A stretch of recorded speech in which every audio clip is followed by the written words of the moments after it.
2015, nous étions aussi installés sur des planchers en aggloméré recouverts de moquettes. Il faut savoir ça. La DRAC a restauré les planchers et les emmarchements du chœur et nous venons compléter cette restauration avec la création d'un autel et d'un ambon, d'un mobilier liturgique pérenne, contemporain. Avant, l'autel, qui était un autel central, néanmoins, était rectangulaire, donc plutôt en longueur. Il était resté un peu à la manière des autels précédents. Mais là, on a choisi vraiment un autel sur plan carré.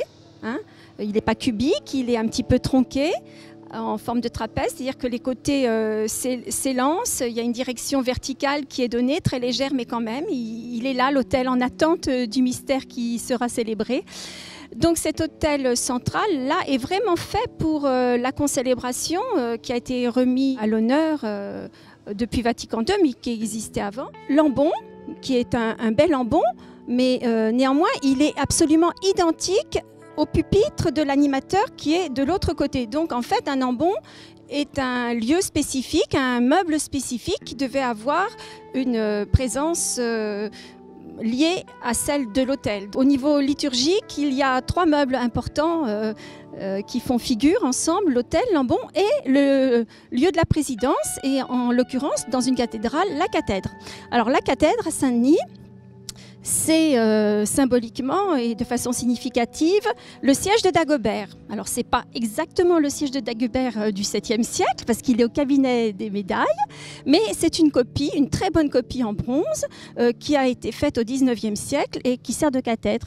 Mais on a voulu dans ce projet aussi lui redonner une dimension, donc quand l'autel et l'ambon se remplacent, on a l'intention d'installer un dosseret qui la mettra en valeur au niveau de la fonction. Pierre et Vert, c'était inscrire l'identité du nouveau mobilier dans l'identité séculaire de la basilique cathédrale. Le vert avec ce qu'il évoque par rapport à la lumière. La lumière, dans Saint-Denis, on ne peut pas passer à côté.